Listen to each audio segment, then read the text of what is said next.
Bonjour à tous, bienvenue sur une nouvelle vidéo sur Jelly Bon Tuyau en fait où je vais vous présenter un mode qui est vraiment sympathique que j'ai découvert aujourd'hui. Alors peut-être qu'il existe depuis un moment, mais en tout cas sur Android version 9, c'est la première fois que je le vois et que j'ai pu le tester et c'est le fameux mode enfant. Alors c'est vraiment pas mal, je sais que peut-être la plupart ont des enfants, peut-être pour la moitié peut-être, et c'est sympathique parce que ça vous permettra justement de configurer et d'avoir un espace dédié à votre enfant, sans pour autant qu'il puisse accéder à vos photos, accéder à plein de choses que vous ne souhaitiez pas, ce qui est tout à fait normal.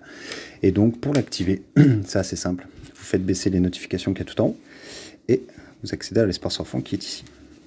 Alors au début, quand c'est la première fois, tout sera à télécharger. Je vous rassure, il y a juste à cliquer dessus et il télécharge automatiquement ces petits logos, enfin ces petites applications. Et après, vous pouvez les configurer comme vous le souhaitez. Donc, ce qui est pas mal, c'est que appareil photo, c'est un appareil photo, mais avec des gros boutons spécialement conçus pour les enfants. Et vous pouvez également avoir des petits filtres comme Snapchat pour que votre enfant puisse s'amuser et découvrir les smartphones, en fait, tout simplement. Galerie permettra de composer la galerie et d'avoir accès à toutes vos photos, et le téléphone avec les numéros de maman, papa et tout ça, en fait. Donc ça, c'est pas mal. Il y a aussi, comme vous pouvez le voir, le navigateur. Alors, le navigateur, c'est très intéressant parce que quand vous l'ouvrez, au début, il n'y a rien. Enfin, il y a Dogo News, Dogo, ça c'est le fameux launcher en fait de Dogo. Mais moi, j'ai ajouté une, vous voyez, c'est YouTube. Alors, accéder à YouTube, c'est assez simple. Vous avez sur Nouveau site, vous rentrez votre code PIN, donc ça veut dire que votre fils ou votre fille ne pourra pas mettre ce qu'elle souhaite ou ce qu'il souhaite sur le téléphone, sans votre accord. Et là, vous mettez donc le nom du site web, donc par exemple, on parle de YouTube, par exemple, sans faire de pub. Et ensuite, adresse de site web, vous indiquez youtube.com, tout simplement, vous choisissez un logo en dessous, et à ce moment-là, vous pouvez enregistrer. Et après, donc vous avez accès à ce site, et quand vous cliquez dessus, tout simplement, vous avez accès à YouTube. Donc c'est intéressant parce qu'on va pas se mentir, la plupart des enfants vont sur YouTube et c'est à nous justement de vérifier ce qu'ils regardent. Donc ça c'était pour le navigateur.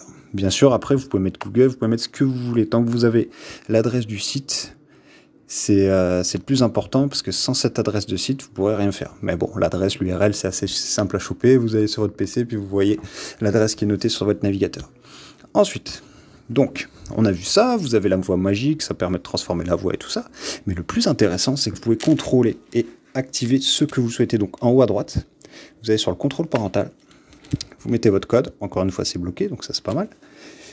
Et voilà, vous mettez le nom de l'enfant, vous pouvez mettre sa date de naissance, ce qui permettra de bloquer certains sites qui sont qui sont pas pour les mineurs, pardon. La définition de la durée de jeu, l'utilisation quotidienne, et ça vous permettra de savoir ce que fait votre enfant à la minute. C'est-à-dire, voilà, est-ce qu'il est allé 6 fois 6 minutes sur le navigateur, il passe plus de temps sur YouTube, enfin, ouais, ça permettra, vous, de pouvoir gérer et sensibiliser votre enfant sur les usages d'Internet et des smartphones. Et une fois que vous avez créé tout ça, ça vous permettra de suivre ce que fait votre enfant, et donc, une fois que vous avez terminé, tout simplement, quand votre enfant vous rend le téléphone, vous allez en haut à droite, fermez l'espace, vous faites le code PIN. Et là, vous retombez sur votre téléphone, comme si de rien n'était. Aucune appli n'a été installée sur votre téléphone perso. C'est vraiment un espace dédié pour votre enfant.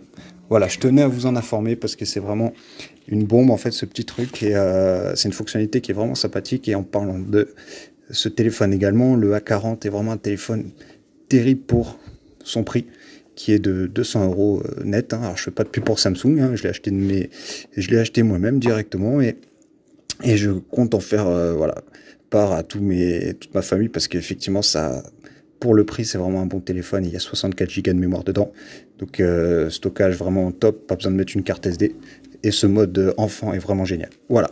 Bah écoutez, c'est fini pour aujourd'hui.